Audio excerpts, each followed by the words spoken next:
Welcome to the Black Sun Syndicate, a division of the Kolat Information Network.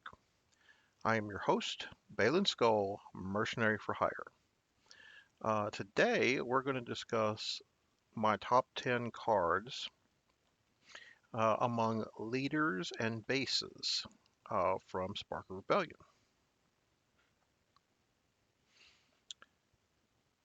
All right, so let's get into this.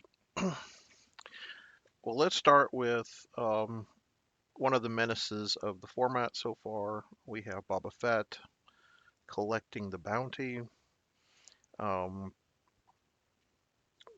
so the reason he is so good is obvious is you get additional resources. And every trading card game that I've ever played that uses a resource-based system where you get bonus resources per turn typically are very powerful.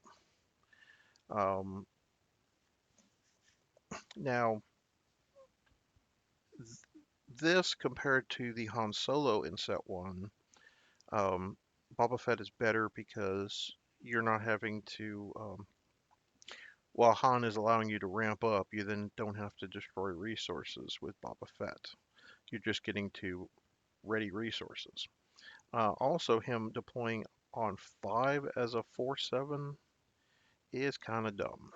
Um, he has been the premier mid-range deck in the format um, since March, and that's probably going to be the case at least until set 2. But there have been other decks that have started to try to push Baba out of the meta, mostly because they are moving to control. Let's go with the premier aggressive um, leader in set 1, and that was Sabine Wren, Galvanized Revolutionary. She is by far the cheapest hero to deploy at 4 resources and being a 2/5 that also deals 1 damage to the enemy base on attack on each enemy base on attack, as well as her ability. Um, yes, clearly she hurts you in an aggro v aggro matchup, um, but you want your opponents defeated as soon as possible. So her ability is extremely good, even if you're hurting yourself. Um, I still expect her to be strong as we move into set 2. Um, Potentially because she will have Mandalorian synergies in set 2, where she had Rebel and Spectre synergies in set 1. Ah, yes, the Dark Lord of the Sith, Darth Vader. So people have started to come around on Vader, the starter deck leader, um, being able to deal a little damage to units and to bases. If you've played a villainy card, um, has been quite useful, even if the villainy card is your own, as far as the unit. Um, Flipping on 7 is a long wait, but it's if you're playing command with him, you can ramp into into him earlier, which a 5/8 that deals 2 to a unit is rather painful to deal with. Um, and so Vader has started to people have started to move move in on Vader as a potentially powerful leader. Um, Really, if you played the starter decks enough, Luke is good but requires a lot of work. Vader is technically good out of the box, and so um, I think I think Vader's going to be pretty good for quite a while because he's technically mid-range to control leader, and right now those are what's moving into dominance. So our other aggressive leader from set 1 is Leia Organa, Alliance General. Obviously, her and Sabine are fighting for the the best aggressive character in the game. and the both the aggressive decks from set one are both um, heroic. Um, Action economy in a turn uh, in an action-based game where it's one action for you, one action for your opponent is very vital. So when you can get to play a card um, that allows you to do multiple things at once, it's going to be very positive for you. And so Leia is basically a rebel assault minus um, the attack bonus. Um, but this allows you a lot of scenarios where you can, if you have certain board states, you can almost always have initiative.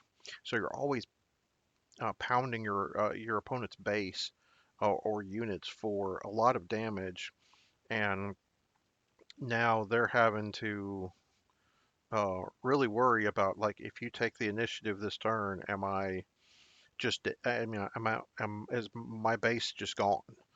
Um, uh, this is one that's probably not going to get much out of set two. Um, Obviously, Rebel and Imperial were focuses in set one, along with some Spectre. So I don't know how much better she gets as we move into Shadows of the Galaxy, but I really think she's still going to be very strong. All right, most of the remaining villainy heroes are going to be focused on the control side of things. We've already seen Vader. Iden Versio, Inferno Squad Commander from um, Battlefront 2, is is extremely good when you're playing a long control-based game because you get to heal some of the damage from the aggressive decks that you're dealing with, and even some of the mid-range decks, keeping yourself alive. Um, the longer you're able to keep yourself alive, the easier it will be when you can get to the late game and have a complete board state where you've taken control. Now, her biggest drawback is she comes out on turn six as a 4/4 and is a shielded unit. That body is very small compared to the other heroes in set one. Um, Being shielded is useful, but she is in um, it's easier for certain targeted removal to deal with her. Do be aware of that, but she's still very strong because of the healing that you get with her, because you naturally want to take care of your opponent's characters. All right, so Chirrut Emwe, one with the Force. This is actually a very interesting hero for in set one. Um, I debated between him and Luke, but it seems like Chirrut is a better overall um, hero currently because he comes out on turn five. He is hard to deal with unless you have just straight removal, um, because there's just so many ways that you can uh, bump his hit points, um, either through healing um, or through something like it binds all things, where I remove your his damage and give it and hit something else, um, or just putting upgrades on it. So it really makes him a rather painful unit to have to deal with if you don't have a non-damage removal spell or removal card. Um, the decks so far that have used him most effectively are in the aggressive aspect. So you can play cards like Force Throw, um, Um, Potentially things like Carabast. You can also play some other aggressive cards like Green Squadron A-Wing and Sabine Wren. And then you also can have an additional top end. Besides Luke Skywalker, Jedi Knight, you can also have Mace Windu.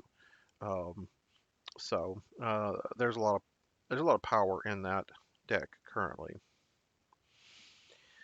All right, for our last of the leaders, Director Krennic is this is a deck that I have been bouncing back and forth with,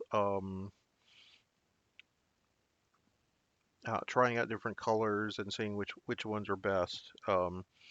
So his ability that makes all your damaged units slightly better means your opponent is having to work harder to get them off the board. Um, if they don't use a targeted removal on them um, to get them off the board, they're going to have to attack into them, and they're going to take more damage because of that. Um, Krennic and Tarkin, I think, are the lowest power um, leaders in the game. Both have 7 health. His ability does also affect himself, so he can, if damaged, become 3 attack. But the Restore 2 is the other portion that you're very interested in. Usually, if you can get a couple attacks with him, being able to restore more on the board makes life difficult for your opponent, especially if you're able to stabilize and your opponent has very little left on board. All right, and I've included 3 of the 4 25 hit point bases on here. Obviously, Energy Convergence Lab has gotten the most pub since it came out. Being able to play a unit and immediately give it ambush for the phase so that you can immediately take out an opposing unit has been fantastic. Um, Between it and a card like Overwhelming Barrage, it's one of the reasons that Green or Command Villainy is so good to use in your decks. Now, you've got a number of interesting combos with Energy Convergence Lab with things like Fet's Fire Spray.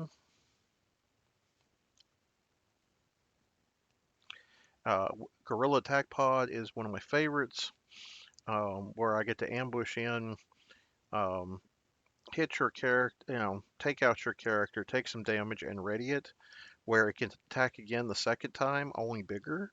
Um, Grid is amazing, by the way. So yeah, there's still a lot that this base can do, and I still expect it to be good as we move to set 2, depending on what we get for new bases. Um, Probably the one that gets the next most pub is Tarkin Town on Lothal.